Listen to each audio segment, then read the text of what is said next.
Well-known players from the Indian iron ore industry and officials from the Union Mining Ministry on Thursday held crucial discussions to chalk out strategies to rescue the beleaguered mining industry in the state and save the mines from misery. The stakeholders in the mining industry expressed concern over the possibility of ban on iron ore exports from Goa.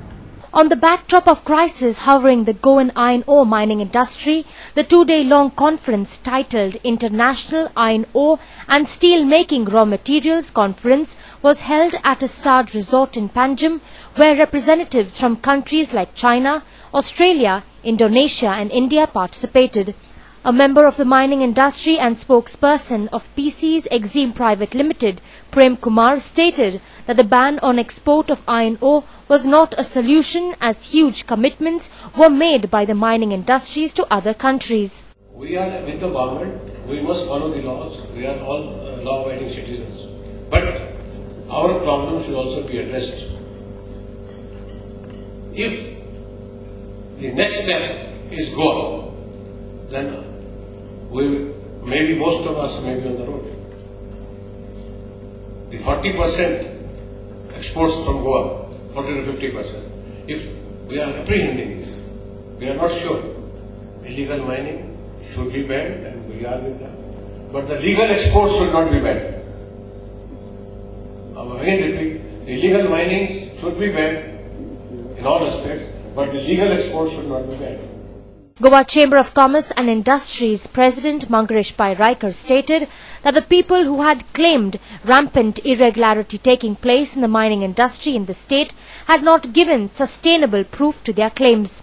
We accept that the additional export that is happening is illegal. But do we have a system in place?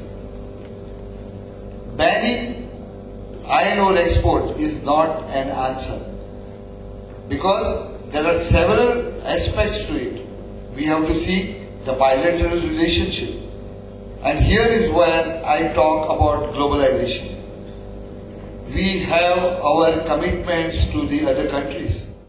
Meanwhile, Secretary to the Goa Mineral Ore Exporters Association, Glenn Kalavampara, on Thursday raised concerns over the state government not being able to notify eco-sensitive zones in the mining areas in Goa, which had almost created a problematic situation for the state mining industry, though the matter was not in the court. He further stated that traffic congestion along the mining belt needed to be addressed by miners before the government could step in. Eco-sensitive zones, this issue is a main highlight in today's context. But the eco-sensitive zones in Goa are not yet notified by the government, although there are differing views on that. The ministry is saying something right now. The matter is in the court.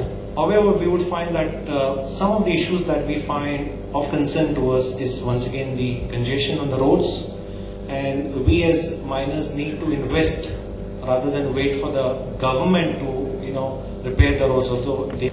And what we would want the government to do is probably look at renewal of our mines, the forest permissions, the environmental clearances to be processed within a time-bound program. Sometimes delays in obtaining permissions does give an indication that a unit is probably working illegally. It may not be the case.